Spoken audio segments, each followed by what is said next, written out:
একবার 4টি গরু একটা জঙ্গলে একসাথে বাস করত। তারা সব সময় একসাথে ঘাস খেত, বিশ্রাম নিত এবং শত্রুর বিপদ এলে দলবদ্ধ হয়ে রক্ষা করত নিজেদের।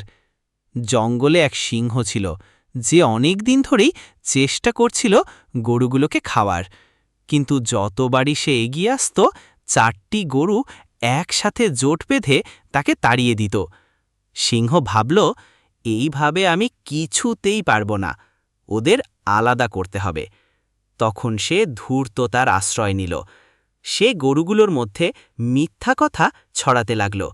একটাকে বলল অন্যটা নাকি তার পিঠ পিছনে বদনাম করেছে, আর একটাকে বলল অন্যরা তাকে বিশ্বাস করে না। এভাবে ধীরে ধীরে গরুগুলোর মধ্যে ঝগড়া বাঁধল। তারা আলাদা আলাদা ঘাস খেতে শুরু করল, একে অপরের সঙ্গে কথা বলা বন্ধ করে দিল। এই সুযোগে সিংহ একে একে তাদের সবাইকে ধরে খেয়ে ফেলল। নীতিকথা, ঐক্যে বল, বিভেদে বিপদ। যদি সবাই একসাথে থাকে, কেউ সহজে ক্ষতি করতে পারে, কিন্তু ঝগড়া করলে সবাই দুর্বল হয়ে পড়ে। বেশ, গল্পটা কি পরিষ্কার শোনা গেছে?